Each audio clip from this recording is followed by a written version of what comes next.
what is going on, everyone. So believe it or not, you can actually get a brand new iPhone XR from Apple for $449. So this is not used device. This is not anything. I actually bought this one brand new, but I paid $750. I paid over almost $800 for this thing. But you can actually go into the Apple Store and buy it for $449. Now this kind of goes hand in hand with some videos I've been making earlier about the trade-in value of the iPhones and how Apple just recently increased the value of your trade-in device. So if you have an iPhone 6, like this for example, you get a little bit more money in terms of the trade-in value of it. So it's not like they're giving you the money, you're just getting the money off of the iPhone XR. But the same is also for the iPhone XS. This is an iPhone 10, but you also get the same off the iPhone XS and all that stuff. So you might be asking yourself, well, how do you get the money off? Like, did they just take it off?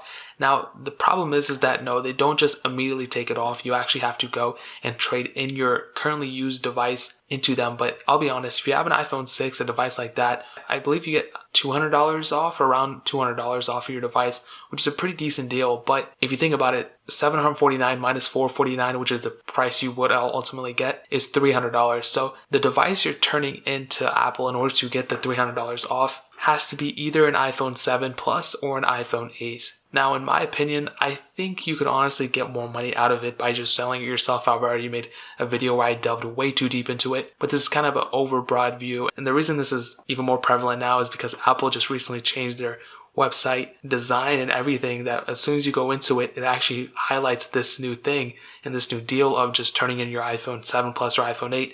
You can get potentially the iPhone XR for $449. So if you have an iPhone 7 Plus or an iPhone 8, you turn it into Apple and you get the iPhone XR for $449. And that's kind of a weird move because, they're not necessarily lying. You are getting the iPhone XR for that price, but you have to turn in either one of these devices in order to get it. Now, if you turn in an iPhone 10 or an iPhone 8 Plus, I believe you get more from the device or off the iPhone XR for that matter. But that's pretty much what you have to do. Now, is that false advertising? Absolutely not. Apple does actually put an asterisk by the photo and like the deal. It pretty much states, this is what you need to do in order to get this amount of money off. If you're kind of in a hurry and if you're already planning on picking up an iPhone XR, it's not a horrible deal, but I feel like you are kind of missing out on a lot of revenue if you just sold the iPhone 8 or 7 Plus yourself and just kind of went from there. But that's kind of a decent deal, I would say. I think maybe the XS is a better deal. If you're already going to spend the money, you might as well spend like a couple more $100 more and just get a much better device. But if I were you, I would just resell the iPhone 8 or 7 Plus yourself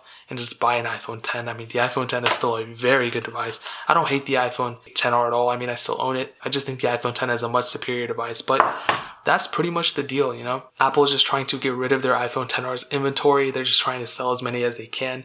So it's kind of funny. I mean, their disadvantages are advantage. So if you're in the market, if you're wanting to pick up an iPhone XR for $449, all you need is an iPhone 7 Plus or an iPhone 8, trade it in, and then you're set and you're ready to go. But even if you have an iPhone 6 or an iPhone 6s, you can still turn that into your Apple Store, your local Apple Store, whatever, and get, I believe, $200 off. I think the iPhone 6s is $250 off, somewhere around there. Now, I will add one more thing before I close. If you have a 256 gig version or a 128 gig version of the iPhone 7 Plus or 256 of the iPhone 8 or 256 of both of these, whatever, please just go ahead and resell your device on Swap or eBay or Craigslist, whatever. You will ultimately get way more money than $300, especially if you own an iPhone 8.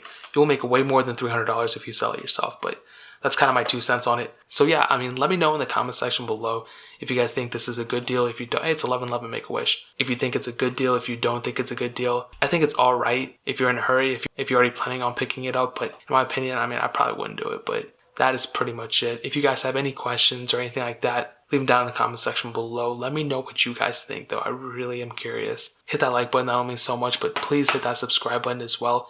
We are doing an iPhone giveaway. I'm giving away both these iPhone SEs. I'm giving this one away December 14th, and I'm giving this one away December 28th. So literally you have like less than 2 weeks to enter the first one and then another 2 weeks after that to enter this one. So click that first link in the description. It'll take you to a video. Just watch that video. It's completely free to enter. You just have to follow me on a couple places, and that's it, Twitter, Instagram, and subscribe to my channel. And a couple more steps after that, but watch that video, it'll make more sense. But more importantly than everything else, I love every single one of you guys, and hopefully I'll catch you guys in the next video. Peace out till then.